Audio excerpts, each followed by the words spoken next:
দর্শক স্বাগত নিউজ 24 সংবাদে। আর পুরো সংবাদে আপনাদের সাথে আছি আমরা দুজন, আমি ফয়সাল মাহমুদ এবং আমি সানজিদা ইসলাম।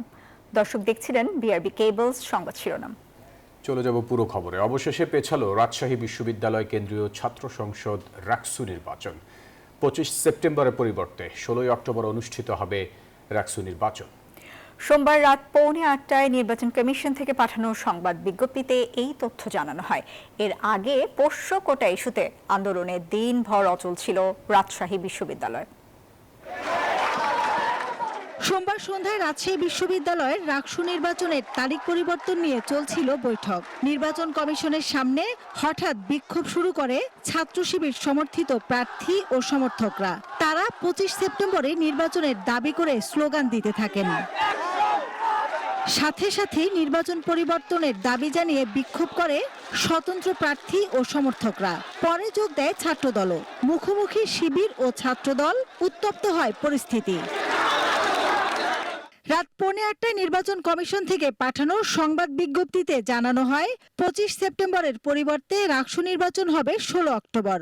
প্রধান নির্বাচন কমিশনার অধ্যাপক ডক্টর এফ নজরুল ইসলাম স্বাক্ষরিত বিজ্ঞপ্তিতে বলা হয়, রাকসু নির্বাচনে সুষ্ঠু পরিবেশ না থাকায় এবং নির্বাচনী কাজে শিক্ষক, কর্মকর্তা ও কর্মচারীদের অংশগ্রহণ নিশ্চিত না করায় রাকসু নির্বাচন পেছানো হয়েছে। রাকসু নির্বাচন করার উদ্দেশ্যেই আমরা এখানে এসেছিলাম এবং রাকসু নির্বাচন আমরা করার সর্বোচ্চ চেষ্টা করে যাচ্ছি, এখনো আছি বলে আপনাদের জ্ঞাতার্থে বলছি। আগামী 16 অক্টোবর রোজ বৃহস্পতিবার আমরা রাকসু নির্বাচন অনুষ্ঠানে বদ্ধপরিকর। ছাত্রদল ও স্বতন্ত্র প্যানেলের প্রার্থীরা কমিশনের সিদ্ধান্তকে সাধুবাদ জানিয়ে বলেন, এখন নির্বাচন হলে ভোটারবিহীন নির্বাচন হতো। মেটিকুলাস ডিজাইনের নির্বাচন সাজানোর একটা পায়তারা চলছিল। আমরা আজকে নৈতিকতার বিজয় হয়েছে, আমরা এটাকে সাধুবাদ জানাচ্ছি। আগামী 16 তারিখ যে নির্বাচনের তারিখ ঘোষণা করেছে, সেটা রাজশাহী বিশ্ববিদ্যালয়ের হাজার হাজার শিক্ষার্থী সেটাকে স্বাগত জানিয়েছে। ইনশাআল্লাহ আমরা সবাইকে একটা সুন্দর অংশগ্রহণমূলক নির্বাচন রাজশাহী বিশ্ববিদ্যালয়ের শিক্ষার্থীদেরকে উপহার দিব। আমরা যেন সবাইকে একটা সুন্দর রাকসু নির্বাচন করতে পারি, এর জন্য বিশ্ববিদ্যালয় প্রশাসনকে ধন্যবাদ জানাই। জামাত শিবির প্রশাসন এবং জামাত শিবির যেভাবে ষড়যন্ত্র করে রুয়ার মতন করে রাকসুকে ষড়যন্ত্র করে তাদের একতরফা নির্বাচন আয়োজন করছিল, শিক্ষার্থীদেরকে সাথে নিয়ে আমরা সকলে মিলে তাদের ষড়যন্ত্র আমরা রুখে দিয়েছি। তবে শিবির সমর্থিত প্যানেলের ভিপি প্রার্থী মোস্তাকুর রহমান জাহিদ বলেন, নির্বাচন পেছানো মেনে নেওয়া হবে না। যে বারবার রাকসুর তারিখ পরিবর্তন, এবং আজকে আমরা দেখছি যে একটা গোষ্ঠী রাকসু বানচাল করার জন্য তারিখ পরিবর্তন করার চেষ্টা করছে। তো এটা রাকসু বানচালের একটা ষড়যন্ত্র। আমরা রাজশাহী বিশ্ববিদ্যালয়ের শিক্ষার্থীদের নিয়ে এই রাকসু বানচালের ষড়যন্ত্র রুখে দিতে চাই। অনেক প্রার্থী রাকসু নির্বাচন করতে গিয়ে নিয়মিত ক্লাস পর্যন্ত করতে পারেননি। অনেক সময়, শ্রম ও অর্থ ব্যয় করে শিক্ষার্থীরা প্রচারণা চালিয়েছেন। সকল বিষয়কে উপেক্ষা করে একটি দলের স্বার্থকে প্রাধান্য দিয়ে প্রশাসন শিক্ষার্থীদের অবমূল্যায়ন ও পক্ষপাতিত্বমূলক আচরণ করেছে। শিবির বলছে 25 সেপ্টেম্বরে হতে হবে রাকসু, সেজন্য দেয়া হতে পারে কর্মসূচিও। সেটার জন্য মাসুদা লাবনী, নিউজ 24, রাজশাহী। দর্শক, রাজশাহী বিশ্ববিদ্যালয়ের সবশেষ পরিস্থিতি জানাতে আমাদের সঙ্গে যুক্ত হচ্ছেন সহকর্মী মাসুদা লাবনী। লাবনী, শিক্ষক কর্মকর্তারা তো কমপ্লিট শাটডাউন পালন করেছেন, আর এদিকে শিবির বিক্ষোভ করেছেন, অবশেষে নির্বাচনও পিছিয়েছে। এখন ক্যাম্পাসের সার্বিক পরিস্থিতি কি দেখছেন?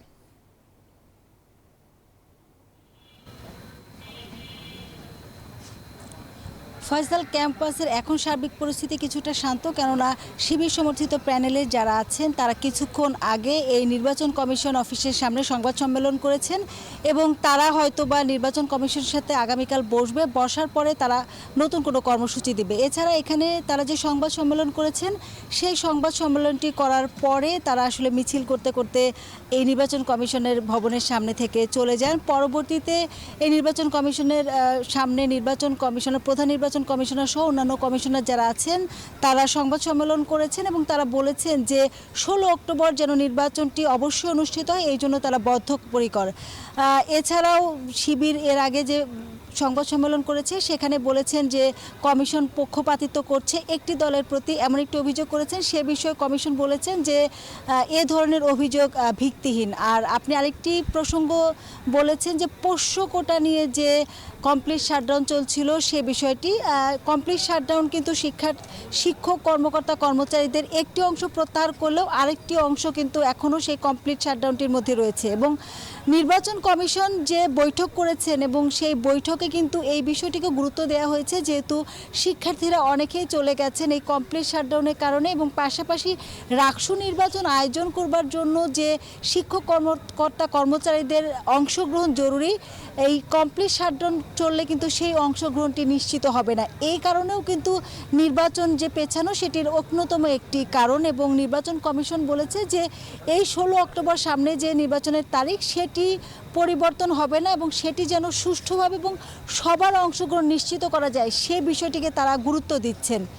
সব কিছু মিলিয়ে ক্যাম্পাস এখন কিছুটা শান্ত, কেননা নতুন যে তারিখ ঘোষণা করা হয় 8:30টার দিকে যে সংবাদ বিজ্ঞপ্তির মাধ্যমে, তারপরে কিন্তু ছাত্রদল এবং স্বতন্ত্র প্রার্থী যারা ছিল নির্বাচন পেছানোর দাবিতে যারা বিক্ষোভ করছিলেন তারা এই স্থানটি ত্যাগ করে চলে যান। কিন্তু শিবির সমর্থিত প্রার্থী যারা ছিলেন তারা স্লোগান দিতে থাকেন এবং তারা বারবারই বলছিলেন যে নির্বাচনটি 25 সেপ্টেম্বর যে আগের তারিখ ছিল সেই তারিখে অনুষ্ঠিত হতে হবে। এবং এখনও কিন্তু শিবির সমর্থিত প্যানেলটি সেই দাবিতে অনড়, এবং তারা সবশেষ 9:30টার পরে ব্রিফিং করে এই স্থানটি ত্যাগ করেন। এবং আগামীকালকে যদি তারা নতুন কোনো কর্মসূচি দেন এবং তারা নির্বাচন কমিশনের সাথে বসবেন, সে বিষয়ে নির্বাচন কমিশন যেটি বলেছে যে আসলে সিদ্ধান্ত পরিবর্তন হওয়ার সম্ভাবনা খুবই কম, এবং নির্বাচন কমিশন যেন একটি সুষ্ঠু নির্বাচন দিয়ে যেতে পারেন এবং দীর্ঘ 35 বছর পর রাকসু নির্বাচন যেন তারা দিয়ে যেতে পারেন, এই বিষয়টি নিয়ে কিন্তু নির্বাচন কমিশন বদ্ধপরিকর। এবং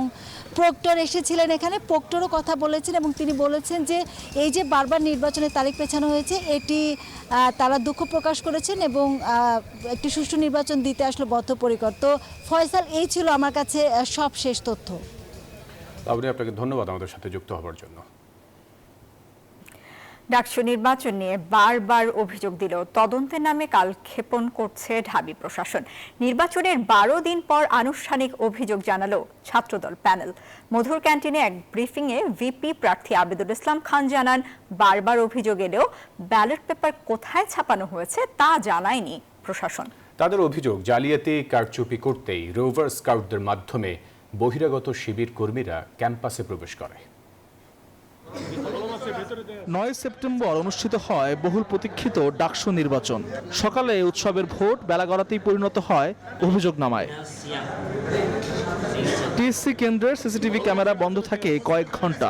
এসবের পরও গণনা শেষে ঘোষণা করা হয় বিজয়ীদের নাম। অনেক শঙ্কা থাকলেও কোনো রকম সংঘাতের ঘটনা ঘটেনি। তবে আনুষ্ঠানিকভাবে নির্বাচন কমিশন অভিযোগ জানিয়েছিল ছাত্রদল সহ বেশ কিছু প্যানেল। পরবর্তীতে কয়েক দফায় তদন্ত করে নোটিশ দিয়ে সেসব অভিযোগ অস্বীকার করে কমিশন। ভোটের 12 দিন পর আবারও ডাকসু নির্বাচনের অনিয়ম কারচুপি নিয়ে আনুষ্ঠানিক অভিযোগ জানালো ছাত্রদল।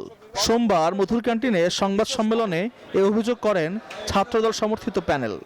অভিভাবক তুল্য শিক্ষকদের বারংবার আশ্বাসে বিশ্বাস রেখে আমরা ডাকসু নির্বাচনের বিষয়ে সর্বোচ্চ আন্তরিকতা দেখিয়ে সার্বিক সহযোগিতা বজায় রেখেছি। তফসিল ঘোষণার পরেও নানান অনিয়ম পরিলক্ষিত হয়। আমরা যথানিয়মে তাদের নিকট সকল অভিযোগ জানিয়ে সমাধান চেয়েছি, কিন্তু একটি অনিয়মেরও কোনো সমাধান না দিয়ে আমাদের শিক্ষকেরা সেই বিশ্বাসের মর্যাদা রাখতে পুরোপুরিভাবে ব্যর্থ হয়েছেন। এ সময় প্যানেলটির ভিপি প্রার্থী মোহাম্মদ আবিদুল ইসলাম খান বলেন, নির্বাচনের স্বচ্ছতা নিয়ে শুরু থেকেই প্রশ্ন ছিল। ব্যালট পেপার কোথায় ছাপা হয়েছে সে সম্পর্কে তাদেরকে কোনো তথ্য দেওয়া হয়নি। অরক্ষিত অবস্থায় গাউসুল আজম মার্কেটের একটি ছাপাখানায় ব্যালট পেপার পড়ে থাকতে দেখা যায়, যা নির্বাচনে জালিয়াতির সুযোগ তৈরি করেছে। একটা কিরোসিনিবশত আমি হঠাৎ একটা কাগজ উঠাই এবং সেখানে দেখি যে আমাদের এই ব্যালট পেপার, আমি তৎক্ষণাৎ সেটা ছবি তুলি, কিন্তু সেখানে আমাদের বিশ্ববিদ্যালয়ে কেউ ছিল না, পুলিশ প্রশাসন কেউই ছিল না। এই যে ব্যালট পেপারের ছবি এবং যে আঙ্গুল দেখছেন সে আঙ্গুলও কিন্তু সেই ছেলেটারই আঙ্গুল। এবং সেখানে আমরা সেই ফোন থেকে আমরা আইফোনে ছবি তোলা, সেখানে 7 সেপ্টেম্বর 2025 রাত 12:57 AM লেখা আছে। সুতরাং এটাকে ভুল প্রমাণিত করার কোনো সুযোগ আমাদের হাতে কিংবা আপনাদের হাতে নেই। সংবাদ সম্মেলনে নিরাপত্তার দায়িত্বে থাকা বিএনসিসি ও রোভার স্কাউটের সদস্যরা বহিরাগত শিবির কর্মীদের ক্যাম্পাসে প্রবেশের সুযোগ করে দিয়েছে বলে গুরুতর অভিযোগ তোলা হয়। নির্বাচনের দিন ক্যাম্পাসের প্রবেশ মুখে নিরাপত্তার নিরাপত্তার দায়িত্বরত কতিপয় বিএনসিসি রোভার স্কাউট ও গার্লস গাইড সদস্যের সহায়তায় একটি নির্দিষ্ট গোষ্ঠীকে ক্যাম্পাসে অবাধে প্রবেশের সুযোগ দেওয়া হয়েছে বলে শিক্ষার্থীদের পক্ষ থেকে একাধিক অভিযোগ এসেছে এবং একাধিক বহিরাগত শিবির কর্মীকে শিক্ষার্থীরা হাতে নাতে ধরে প্রক্টর অফিসে সুপর্দ করেছিল। ভোট গণনার সময়ে পুলিং এজেন্টদেরকে কার্যত নিষ্ক্রিয় ভূমিকা পালন করতে বাধ্য করা হয়েছে। ডাকসু নির্বাচনে ওঠা বিভিন্ন অভিযোগ পর্যালোচনার জন্য ছাত্রদল যথেষ্ট সময় দিয়ে ধৈর্যের পরিচয় দিয়েছে বলেও দাবি করা হয় সংবাদ সম্মেলনে। সুতরাং আমরা কিন্তু পূর্বের রাজনৈতিক সংস্কৃতি থেকে বেরিয়ে এসে ধৈর্যের পরিচয় দিয়েছি। আল মোহাম্মদুল খান, নিউজ 24, ঢাকা। জামাত বিএনপির অনড় অবস্থানের কারণে ফেব্রুয়ারি নির্বাচন অনিশ্চিত হয়ে পড়েছে, এমনটি মনে করছে এনসিপি। দলটির নেতারা মনে করেন শাপলা ছাড়া অন্য প্রতীক নিয়ে নির্বাচনে যাবে না তাদের দল। আগামী নির্বাচনে ৩০০ আসনের মধ্যে ১৫০টি আসনে এনসিপি জয়ী হবে বলেও দাবি করেন নাসির উদ্দিন পাটোয়ারি। নিবন্ধনের অগ্রগতি সম্পর্কে জানতে এনসিপির প্রতিনিধিরা নির্বাচন কমিশনে আসে সোমবার বিকেলে। প্রধান নির্বাচন কমিশনারের সঙ্গে 4 সদস্যের প্রতিনিধি দল বৈঠক শেষে জানায় এনসিপির অধীনে অনেকগুলো দল নির্বাচন করবে। অধীনস্থ দলগুলো এনসিপির প্রতীকেই নির্বাচন করবে বলে জানান দলটির মুখ্য সমন্বয়ক নাসির উদ্দিন পাটোয়ারি। তবে শাপলা ছাড়া আর কোনো প্রতীকে নির্বাচন করবেন না বলে জানান তারা। এনসিপি নিবন্ধনটা যেই প্রতীকে হবে এটা অবশ্যই শাপলা, সাদা শাপলা অথবা লাল শাপলা, এই তিনটির মাধ্যমে হতে হবে। এর ব্যত্যয় করা যাবে না এবং যদি করা হয় সেই ক্ষেত্রে আমরা ফার্দার আপনাদের সামনে উপস্থিত হব যে আমরা এটা কিভাবে নিতে হয় সেটা আমরা ইনশাল্লাহ জানি। এছাড়াও এনসিপির প্রতিনিধিরা বলেন আগামী নির্বাচনে ৩০০ আসনেই প্রার্থী দেবে তারা। ১৫০ আসনে জয়ী হবার প্রত্যাশা তাদের। আমরা আমাদের যে সার্ভেগুলো করেছি আমরা ১৫০টি আসনের মতো এনসিপির জয়ী হওয়ার সম্ভাবনা রয়েছে। আমরা সেগুলো নিয়ে ইতিমধ্যেই আমাদের একটি সকল যারা জেলার সমন্বয়কারী প্রধান রয়েছেন আমরা তাদেরকে ঢাকায় ডেকেছিলাম। আমরা তাদেরকে মাঠে প্রস্তুতি নেওয়ার জন্য কথা বলেছি। বলেন জামায়াত ও বিএনপির তরুণ প্রার্থী এবং গণঅভ্যুত্থানে অংশগ্রহণকারী প্রার্থীদের প্রতি মৌন সমর্থন থাকবে এনসিপির। জামায়াত ও বিএনপির অনড় অবস্থানের কারণে ফেব্রুয়ারির নির্বাচন অনিশ্চিত হয়ে পড়েছে বলে মনে করছে তারা। এই পার্লামেন্টে এবং এটাও আমরা কনসিডারেশনে রেখেছি যেখানে জামায়াত থেকে যারা তরুণরা দাঁড়াবে, যারা গণঅভ্যুত্থানে অংশগ্রহণ করেছিল, বিএনপি থেকেও যে তরুণ সমাজরা অংশগ্রহণ করবে, আমরা তাদেরকে বিভিন্ন জায়গায় যারা ভালো মানুষ তাদের প্রতি আমরা মৌন সাপোর্ট দিব। সৈনিকদেরও জাতীয় সংসদে নিতে চায় বলে জানায় এনসিপি। যারা আমাদের বাচ্চাদের উপর গুলি চালায়নি সেই সৈনিক ভাইদেরকেও আমরা পার্লামেন্টে নিতে চাচ্ছি। অন্তরা বিশ্বাস, নিউজ 24, ঢাকা। 111-এর মতো বিএনপির বিরুদ্ধে অপপ্রচার চালিয়ে রাজনীতি থেকে সরিয়ে দেওয়ার ষড়যন্ত্র চলছে, এমন অভিযোগ করেছেন দলটির সিনিয়র যুগ্ম মহাসচিব রুহুল কবির রিজভী। সোমবার দুপুরে নয়াপল্টনে এক অনুষ্ঠানে তিনি বলেন সরকারের উপদেষ্টা থেকে শুরু করে বিভিন্ন রাজনৈতিক দলের নেতারা এই অপপ্রচারে নেমেছে। এদিকে আলাদা অনুষ্ঠানে বিএনপির আরেক নেতা ডক্টর আসাদুজ্জামান রিপন বলেন আগামী নির্বাচন নিয়ে কোনো সমস্যা তৈরি হলে দায় নিতে হবে অন্তর্বর্তী সরকারকে। নির্বাচন সামনে রেখে দল হিসেবে নতুন সদস্য সংগ্রহ করছে বিএনপি। তারই ধারাবাহিকতায় নারায়ণগঞ্জের বিশিষ্ট ব্যবসায়ী ও ক্রীড়া সংগঠক মাসুদুজ্জামান মাসুদের বিএনপিতে আনুষ্ঠানিক যোগদান। এ সময় বিএনপি নেতা রুহুল কবির রিজভী বলেন নানা অপপ্রচারের পরও বিভিন্ন শ্রেণী পেশার মানুষ বিএনপির পতাকা তলে সামিল হচ্ছে। বিএনপিকে ঘায়েল করতে এখনও নানামুখী ষড়যন্ত্র চলছে বলেও অভিযোগ তার। সরকারের উপদেষ্টা থেকে শুরু করে বিভিন্ন রাজনৈতিক দল টার্গেট করে বসলো বিএনপি এবং এটাকে আমরা ব্যাখ্যা দিয়েছি যে 111-এর -2 যে তত্ত্ব দেওয়া হয়েছিল সেই তত্ত্বের সাথে এটা মিলে যায় এইভাবেই একজন তো সরে গেছে, পালিয়ে গেছে। এখন বিএনপির বিরুদ্ধেও বিভিন্ন তকমা লাগিয়ে তাকে যদি রাজনীতির ময়দান থেকে সরিয়ে দেওয়া যায়। এদিকে জাতীয় প্রেস ক্লাবের সামনে অবস্থান কর্মসূচিতে বিএনপির আরেক নেতা আসাদুজ্জামান রিপন বলেন ফেব্রুয়ারি নির্বাচন ঘিরে কোনো চক্রান্ত হলে তা মেনে নেবে না জনগণ। এবং নির্বাচন আয়োজনের ব্যাপারে আমাদের শক্ত অবস্থান রাখা। যদি ফেব্রুয়ারিতে নির্বাচন অনুষ্ঠিত না হয় বাংলাদেশ অনিবার্যভাবে বিপদের মধ্যে পড়বে এবং ভারতীয় খপ্পরের মধ্যে চলে যাবে আমাদের রাজনীতি, যেটা আমরা হতে দিতে পারি না। জাতীয় প্রেস ক্লাবের সামনে আলাদা কর্মসূচিতে অংশ নেন বিএনপি চেয়ারপারসনের উপদেষ্টা জয়নুল আবদিন ফারুক। বলেন, ফেব্রুয়ারিতে নির্বাচনের মাধ্যমে দেশে গণতন্ত্র ফিরে আসার প্রত্যাশা সর্বস্তরের মানুষের। অনুগ্রহ করে আগামী ফেব্রুয়ারির নির্বাচনকে শঙ্কামুক্ত করুন, শঙ্কার দিকে ঠেলে দেবেন না।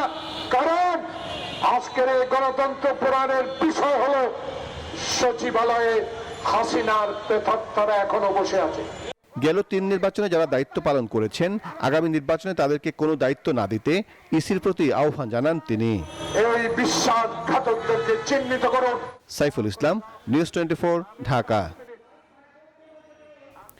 আগামী জাতীয় নির্বাচনের আগেই জুলাই সনদের আইনি ভিত্তি দিতে হবে, এমন মন্তব্য করেছেন ইসলামী আন্দোলন বাংলাদেশের আমির মুফতি মোহাম্মদ রেজাউল করিম। সোমবার হাজারীবাগের গণসমাবেশে এসব কথা বলেন তিনি। জানান, সেই সনদে জুলাই অভ্যুত্থানের স্বীকৃতির পাশাপাশি পিলখানা ও শাপলা চত্বরে গণহত্যার বিষয়েও উল্লেখ থাকতে হবে। দেশের মানুষের ভাগ্য পরিবর্তনের জন্য আগামী নির্বাচন পিআর পদ্ধতিতে হতে হবে। বিদ্যমান ব্যবস্থায় নির্বাচন হলে মৌলিক সংস্কার হবে না বলেও জানান তিনি। আমরা কি বলেছি জুলাই সনদের মধ্যে? এই যে পিলখানা যে হত্যা হলো, এই হত্যাটা পিলখানার সেই জুলাই সনদের ভিতরে আসতে হবে। আমরা কি বলেছি? শাপলা চত্বরে যে মানুষগুলো নির্মমভাবে হত্যা করেছে তাদের লিস্ট এবং তাদের সেই ইতিহাস জুলাই সনদের ভিতরে আসতে হবে। জুলাই গণ অভ্যুত্থান দমনে ছাত্র জনতার উপর হেলিকপ্টার থেকে বোমা ফেলার নির্দেশ দেন শেখ হাসিনা। আন্দোলনের সময় শেখ হাসিনা ও হাসানুল হক ইনুর ফোন আলাপে এসব তথ্য নিশ্চিত হয়েছেন ট্রাইব্যুনাল। সোমবার আদালতে এই ফোন আলাপ দাখিল করা হয়। এদিন জেরার মুখোমুখি হন আপ বাংলাদেশের আহ্বায়ক জুনায়েদ ও সাক্ষ্য দেন শহীদ সৈকতের বড় বোন। বর্বর হত্যার মাস্টার মাইন্ড হিসেবে তারা শেখ হাসিনার ফাঁসি চান। জুলাই গণহত্যার মাস্টারমাইন্ড বলা হয় আন্দোলনের মুখে ভারতে পালিয়ে যাওয়া সাবেক প্রধানমন্ত্রী শেখ হাসিনাকে। কিন্তু এর আগে গণ অভ্যুত্থান দমনে ছাত্র জনতার উপর হেলিকপ্টার থেকে গুলি ও বোমা ফেলার নির্দেশ দেন শেখ হাসিনা। ট্রাইব্যুনালে সাক্ষ্য দিতে আসা জুলাই যোদ্ধা ও স্বজন হারানোদের বয়ানও মিলছে তার অকাট্য প্রমাণ। এদিন জেরার মুখোমুখি হন সাক্ষী আলিয়া হাসান জুনায়েদ। তিনি জানান, ছাত্র জনতার উপর নির্বিচারে গুলি চালিয়ে অনেককে হত্যা ও জখম করেছিল আইন শৃঙ্খলা বাহিনী। আহতদের বহনকারী অ্যাম্বুলেন্সেও গুলি করা হয়। চিটাং রোডের স্পটে আমাদের উপর সরাসরি হেলিকপ্টার থেকে, পুলিশ, র্যাব, বিজিবির গাড়ি থেকে সরাসরি গুলি করা হয়েছে। সেখানে অন দ্য স্পটে আমি নিজের চোখে 20 থেকে 25 জনকে পড়ে যেতে দেখেছি।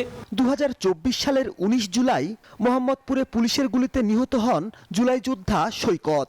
সৈকতের বড় বোন সোমবার দুপুরে ট্রাইব্যুনালে সাক্ষ্য দেন। ভাই হত্যার বর্ণনা করে আসামিদের সর্বোচ্চ শাস্তির দাবি করেন তিনি। হাসিনা নির্দেশ দিয়েছিল স্টুডেন্টদেরকে মারার।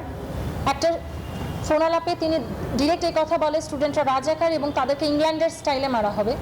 সেকেন্ড এই কথা বলেন, সে ডিরেক্ট লিথাল উইপন ওয়ার্ডটা ইউজ করে সে বলেছে যে হেলিকপ্টার এবং ড্রোন ব্যবহার করে স্টুডেন্টদের লোকেশনটা যাতে নির্ধারণ করা হয় এবং তাদের উপর লিথাল উইপন ইউজ করা হয় এবং যাকে পাবে তাকে যাতে মেরে ফেলে, এই ধরনের কথা সে বলেছে। এ বিষয়ে আওয়ামী লীগ সরকারের শরিক জাসদ সভাপতি হাসানুল হক ইনুর সাথে ফোন আলাপ করেন সাবেক প্রধানমন্ত্রী শেখ হাসিনা। সেই ফোন আলাপের অডিও সোমবার ট্রাইব্যুনালের প্রসিকিউশনে দাখিল করা হয়। এদিকে জুলাই আন্দোলনের প্রথম শহীদ আবু সাইদ হত্যায় 7ম দিনের সাক্ষ্য জেরা হয় ট্রাইব্যুনাল 2-তে। পরবর্তী সাক্ষ্য গ্রহণ হবে রোববার। মাহমুদুল হাসান, নিউজ 24, ঢাকা।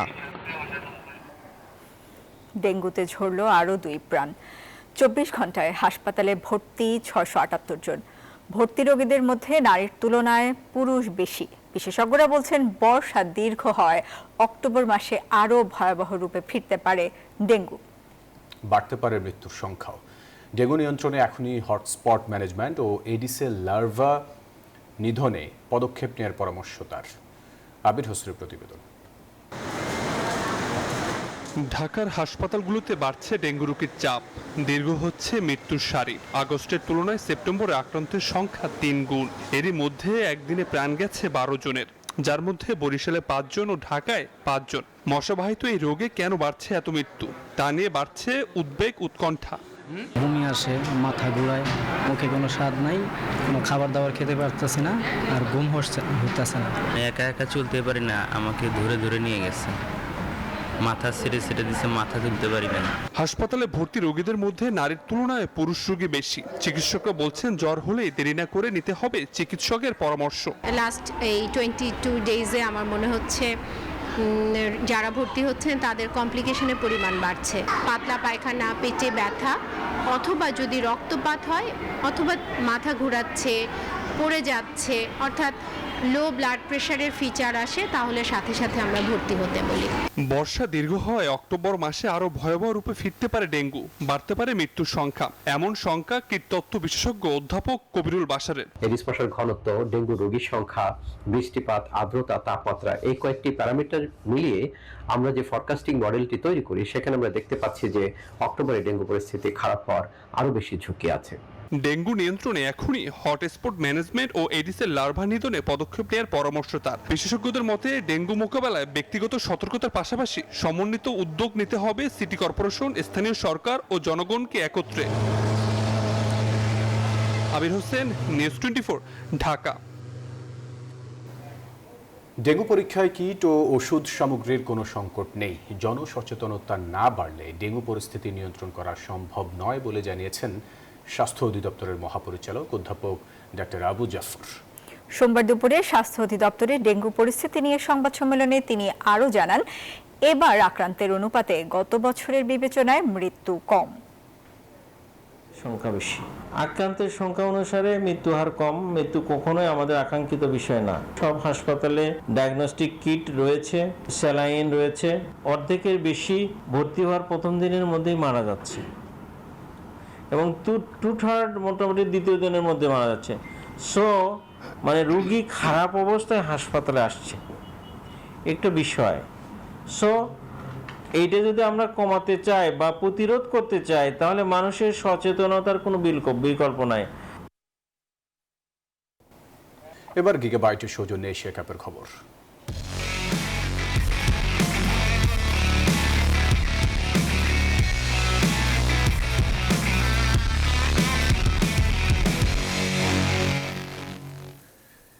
এশিয়া কাপের সুপার 4-এ নিজেদের দ্বিতীয় ম্যাচে কাল মুখোমুখি হচ্ছে শ্রীলঙ্কা ও পাকিস্তান।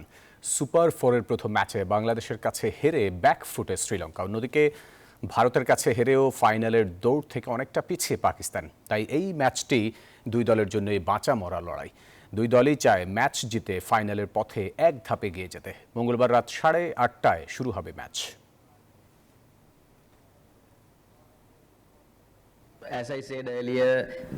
পাকিস্তান ভয়ঙ্কর দল। তাদের বিপক্ষে জিততে হলে ব্যাটিং, বোলিং, ফিল্ডিং 3 বিভাগেই আমাদের ভালো খেলতে হবে। শেষ ম্যাচে বাংলাদেশের সাথে হেরেছি, তবে এই ম্যাচে জয়টা ছিনিয়ে আনতে চাই। এশিয়া কাপের সুপার 4-এ শ্রীলঙ্কার বিপক্ষে প্রথম ম্যাচ জয়ের পর বিশ্রামে কাটিয়ে অনুশীলনে ফিরেছে বাংলাদেশ ক্রিকেট দল। ভারতের বিপক্ষে ম্যাচ সামনে রেখে নিজেদের ঝালিয়ে নিয়েছে টিম টাইগার্স। এর আগে হংকংকে হারিয়ে এশিয়া কাপে দুর্দান্ত শুরু পায় বাংলাদেশ। তবে দ্বিতীয় ম্যাচে শ্রীলঙ্কার বিপক্ষে হোঁচট খেলেও শেষ ম্যাচে আফগানিস্তানকে উড়িয়ে সুপার 4-এ যায় লিটন দাসের দল। এবার সুপার 4-এ টাইগারদের সামনে উঠতে থাকা ভারত 24 সেপ্টেম্বর দুবাইয়ে টিম ইন্ডিয়ার বিপক্ষে মাঠে নামবে টাইগাররা।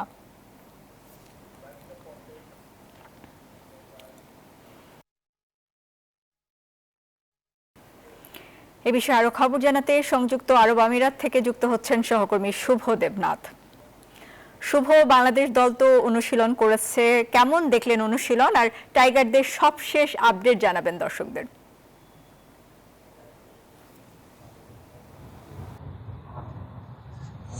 পদ্মা, ধন্যবাদ আপনাকে। বাংলাদেশ দল এখনো অনুশীলন করছে, ফ্লাড লাইটের নিচে অনুশীলন করছে এবং ব্যাটিং বোলিংয়ে তারা নিজেদের ঝালিয়ে নিচ্ছে। আমরা দেখানোর চেষ্টা করব, প্র্যাকটিস চলছে, নেটে যে প্র্যাকটিসটা সেটা কিন্তু চলমান এবং সব কিছু মিলিয়ে বাংলাদেশের জন্য বড় ম্যাচই বলতে হবে, কারণ বাংলাদেশের ব্যাটিং বলি, বোলিং বলি, শ্রীলঙ্কার বিপক্ষে তারা যেভাবে পারফর্ম করেছে সে কারণে বাংলাদেশের সমর্থকদের আগ্রহ বেড়েছে। এশিয়া কাপের স্বপ্ন বড় হয়েছে, সেই স্বপ্নটা কতটা বাংলাদেশের ক্রিকেটাররা বয়ে বেড়াতে পারে সেটি এখন দেখার বিষয় এবং একাডেমি মাঠেই অনুশীলন চলছে এবং এই অনুশীলনটা আরও কিছুক্ষণ চলবে এবং ফ্লাড লাইটের নিচে অনুশীলন আমরা দেখতে পাচ্ছি। নেটে ব্যাটিং করছেন সাইফ হাসান, তিনি গত ম্যাচে দারুণ ব্যাটিং করেছিলেন। রিশাদকে আমরা ব্যাট করতে দেখছি, আমরা লোয়ার মিডল অর্ডার যারা ব্যাট করবে তাদের দেখতে পাচ্ছি, আমরা শামীম পাটোয়ারিকে দেখতে পাচ্ছি, তিনিও কিন্তু নেটে ব্যাটিং করার জন্য প্রস্তুত হচ্ছেন। এর আগে বাংলাদেশের ব্যাটারদের মধ্যে ব্যাটিং করতে আমরা দেখেছি তানজিদ তামিম, পারভেজ ইমন, তারা দীর্ঘক্ষণ ধরে ব্যাটিং করেছেন এবং সাইফ হাসান তিনিও কিন্তু ব্যাটিং শেষ করার পর এখন কিন্তু ফিল্ডিং অনুশীলনটা করে নিচ্ছেন। কারণ সাইফ জানি গত ম্যাচে তিনি দারুণ ব্যাটিং করেছেন, দলের জন্য বড় অবদান রেখেছেন। যে সাইফ কিন্তু বল হাতেই এখন নিজেকে প্রস্তুত করে নিচ্ছেন। যদিও তার আগের ম্যাচে অর্থাৎ আফগানিস্তানের সাথে তার বোলিংটা ভালো হয়নি, তিনি পার্ট টাইম বোলার, কিন্তু দলের যখন প্রয়োজন তিনি তখন সে দায়িত্ব মেটাতে পারেনি। সে কারণেই কিন্তু বাড়তি নজর রয়েছে কোচদের। যদিও তিনি গত ম্যাচে ব্যাট হাতে দলের জয়ে বড় অবদান রেখেছেন, তিনি প্রথম 50 দেখা পেয়েছেন, যেভাবে তিনি ফ্লাইং স্টার্ট পেয়েছেন অন্যদিক থেকেই সে কারণে ম্যাচে অনেকটা এগিয়েছিলেন। এরপর তাহিদ হৃদয় তিনিও কিন্তু ব্যাটিংটা করেছিলেন, চোখ জোড়ানো ব্যাটিং। শ্রীলঙ্কার বিপক্ষে তাহিদ হৃদয়ের পরিসংখ্যানটা সবসময় ভালো থাকে।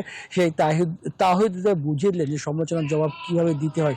বাংলাদেশ দলের অনুশীলন কিন্তু এখনও চলমান এবং এই অনুশীলনটা চলবে আরও কিছুক্ষণ। তারপর একজন গণমাধ্যমে কথা বলার কথা রয়েছে, সেটি শেখ মাহেদী বাংলাদেশ দলের সম্ভাবনা এবং স্বপ্ন নিয়ে গণমাধ্যমের মুখোমুখি হতে পারেন। পদ্মা, এই ছিল আমার কাছে এখন পর্যন্ত দুবাই থেকে সর্বশেষ।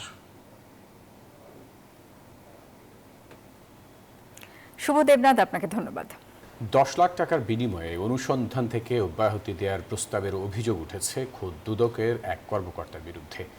বাগেরহাটের ওই কর্মকর্তা আবুল হাশেমের বিরুদ্ধে অভিযোগ নিয়ে সরাসরি দুদকের প্রধান কার্যালয়ে হাজির হন ঠিকাদার শহীদুল ইসলাম সোহেল। তদন্তে অভিযোগের সত্যতা মিললে কঠোর ব্যবস্থা নেওয়ার আশ্বাস দিয়েছে দুদক।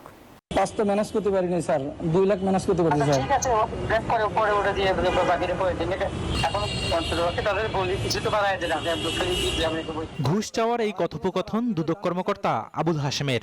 বাগেরহাটের স্থানীয় ঠিকাদার শহীদুল ইসলাম সোহেলকে অনুসন্ধান থেকে অব্যাহতি দিতে 10 লাখ টাকা চান জেলা দুদক কার্যালয়ের উপসহকারী পরিচালক আবুল হাশেম। সোমবার দুর্নীতি দমন কমিশনে এমন লিখিত অভিযোগ জমা দেন এসআর ট্রেডার্সের মালিক শহীদুল ইসলাম। দাবি করেন দুদক কর্মকর্তা হাশেম তাকে বাসায় ডেকে নিয়ে টাকা না দিলে তাকে মামলা করার ভয় দেখান। মঙ্গলবার দিন উনি আমাকে ফোন দিয়েছে, ফোন দিয়ে বলতেছে যে আপনি আমার সাথে খুলনায় দেখা করেন।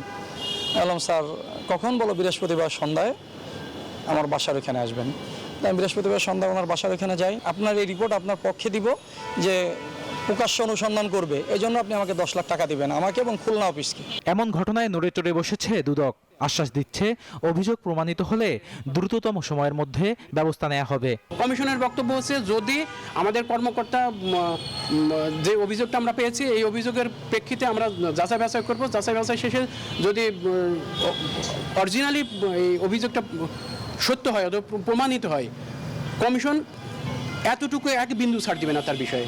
দুদক যখন প্রতিনিয়ত ভুয়া দুদকের বিষয়ে সতর্কতা জারি করছে, ঠিক তখনই সংস্থাটির এক কর্মকর্তার বিরুদ্ধে এমন অভিযোগ উঠল। বদরুল আলম শাওন, নিউজ 24, ঢাকা। অর্থ বছরের শুরুতেই হোঁচট খেল জাতীয় রাজস্ব বোর্ড। প্রথম 2 মাসে রাজস্ব আদায় লক্ষ্যমাত্রার চেয়ে পিছিয়ে 6,500 কোটি টাকা। এনবিআর চেয়ারম্যান বলছেন অনলাইনে কর রিটার্ন বাধ্যতামূলক করায় কর আদায় কমেছে, তবে বছর শেষে লক্ষ্যমাত্রা অর্জনের আশা করছেন তিনি। বিস্তারিত জানাচ্ছেন মিনা ফিরদৌস।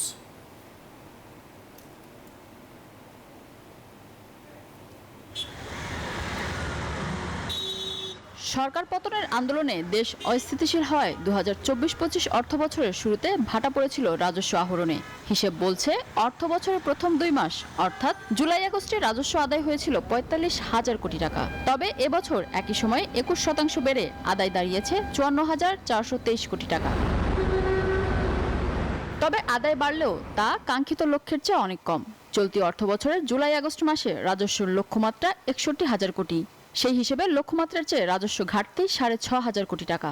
অর্থনৈতিক কর্মকাণ্ড জড়িত আছে, সে জায়গায় সরজমিনে প্রদর্শন করে করদাতাদের সাথে যোগাযোগ স্থাপন করে যৌক্তিক কর আহরণের ব্যবস্থা নিতে হবে। তবে এক্ষেত্রে মনে রাখতে হবে করদাতারা যেন কোনো ধরনের হয়রানির সম্মুখীন না হয়। গত আগস্ট মাসে সবচেয়ে বেশি 33% প্রবৃদ্ধি হয়েছে মূল্য সংযোজন কর থেকে, আদায় হয়েছে 11,000 কোটি টাকার বেশি। তবে ধস নেমেছে আমদানি রপ্তানি পর্যায়ে। এ খাতে আয় হয়েছে 7,647 কোটি টাকা, যা আগের বছরের একই সময়ের চেয়ে 360 কোটি টাকা কম।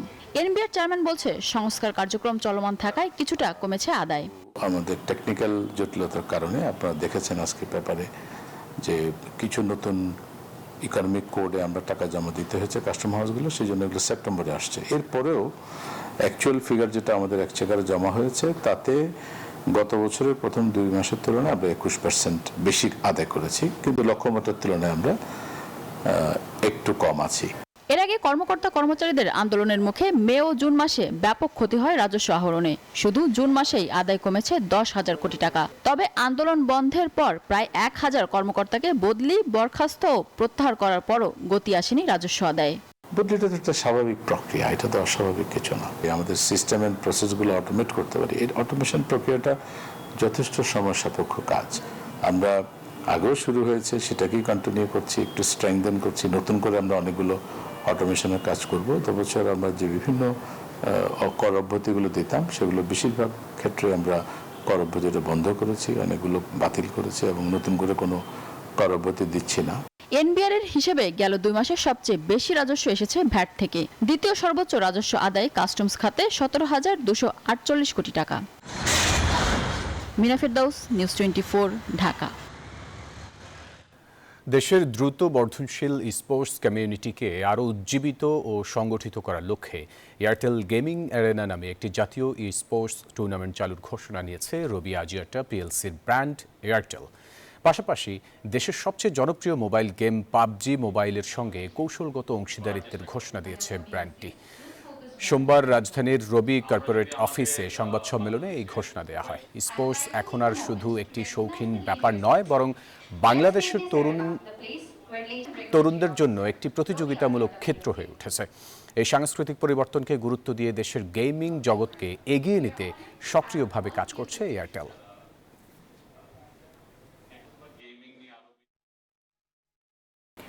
ফিলিস্তিনকে রাষ্ট্র হিসেবে স্বীকৃতি দেওয়ার পশ্চিমা পদক্ষেপে বিশ্বের নতুন কূটনৈতিক তৎপরতা শুরু হয়েছে।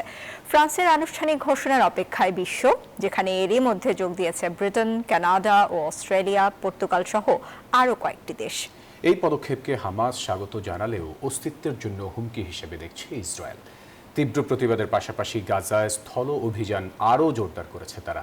এর মধ্যেই জিম্মিদের ছবি প্রকাশ করে নতুন করে হুঁশিয়ারি দিয়েছে হামাস।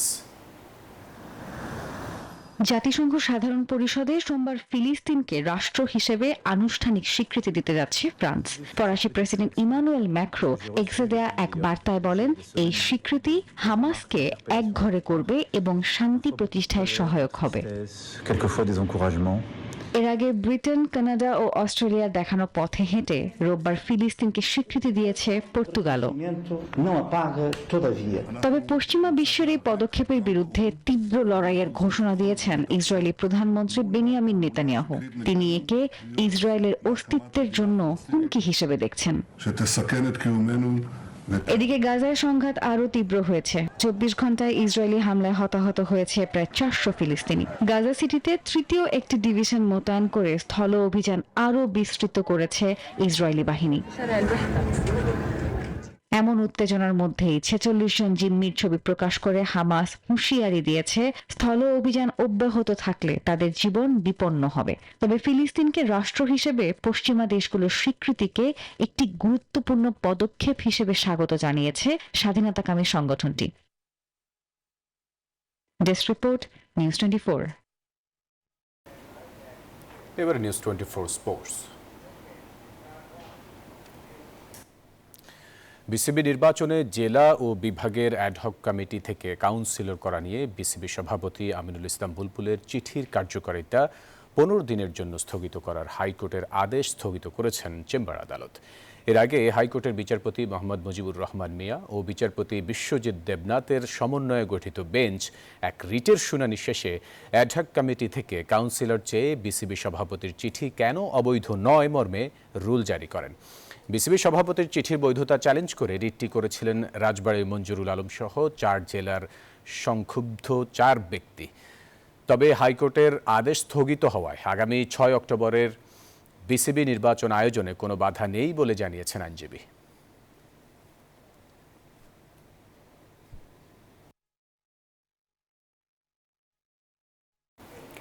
আসন্ন নারী ওয়ানডে বিশ্বকাপের প্রস্তুতি খুব ভালো হয়নি, মানছেন বাংলাদেশের অধিনায়ক নিগার সুলতানা জ্যোতি। তারপরও সেরাটা খেলতে চায় তার দল। তবে দলকে ম্যাচ বাই ম্যাচ এগিয়ে নেয়ার পরিকল্পনার কথা জানিয়েছেন কোচ সার্ভার ইমরান। মিরপুর শেরেবাংলা জাতীয় স্টেডিয়ামে আনুষ্ঠানিক ফটো সেশন শেষে এসব কথা জানান তারা। ওয়ানডে বিশ্বকাপের মহাযাত্রার আগে নারী দলের আনুষ্ঠানিক ফটো সেশন। হাসিতে মিশে আছে গর্ব, চোখে অদম্য স্বপ্ন। লাল সবুজের পতাকা বিশ্বমঞ্চে নতুন করে তুলে ধরার অঙ্গীকার তাদের। তবে মূল প্রস্তুতিতে ভরসা জোগাতে পারেনি নারী দল। বিশ্বকাপের আগে নিজেদের দুই দল লাল ও সবুজ দুটোকেই হারিয়েছে অনূর্ধ্ব 15 পুরুষ দল। সেই সিরিজ থেকে কাঙ্ক্ষিত প্রস্তুতি হয়নি, স্বীকার করেছেন বাংলাদেশের অধিনায়ক। একটা বড় টুর্নামেন্টের আগে international series definitely needed, but ideal হয়নি হয়তোবা, বাট স্টিল বাংলাদেশে যত ধরনের ফ্যাসিলিটিস আছে আমি যেটা মনে করি সব ধরনের ফ্যাসিলিটিস আমরা 100% দিয়ে আমরা চেষ্টা করছি সেগুলো নেওয়ার জন্য। আগামী 2 অক্টোবর কলম্বোতে পাকিস্তানের বিপক্ষে ম্যাচ দিয়ে বিশ্বকাপ মিশন শুরু করবে বাংলাদেশ। এর আগে 2টি প্রস্তুতি ম্যাচ খেলবে তারা। লক্ষ্য ম্যাচ বাই ম্যাচ এগিয়ে যাওয়া, জানালেন কোচ। আমাদের সাথে 2টা ম্যাচ আছে, যেহেতু 50-50 চান্স আছে আমাদের, হলো পাকিস্তান এবং শ্রীলঙ্কা। এছাড়া অন্যান্য টিমের সাথে কাউকে আমরা বড় করে দেখছি না। আমরা আমাদের 100% চেষ্টা করব, প্রত্যেকটা ম্যাচ জেতার জন্যই খেলবো। তারপরে ওদের যে স্ট্যান্ডার্ড অস্ট্রেলিয়া বা আরও 2-1টা টিমের, তারপরে আমরা ওদেরকে আমাদের থেকে উপরে দেখব না, আমরা আমাদের মতোই ভাববো এবং আমরা জেতার জন্যই খেলবো প্রতিটা ম্যাচ। তবে দীর্ঘদিনের টানা খেলা ও ধকল কাটাতে বিশ্বকাপ শেষে ক্রিকেট থেকে সাময়িক ছুটি নেবেন অধিনায়ক নিগার সুলতানা জ্যোতি। ঘরোয়া ক্রিকেটে আপাতত দেখা যাবে না তাকে। ইমরান হোসেন, নিউজ 24, ঢাকা। আর এই ছিল সংবাদে সাথে থাকায় ধন্যবাদ সবাইকে।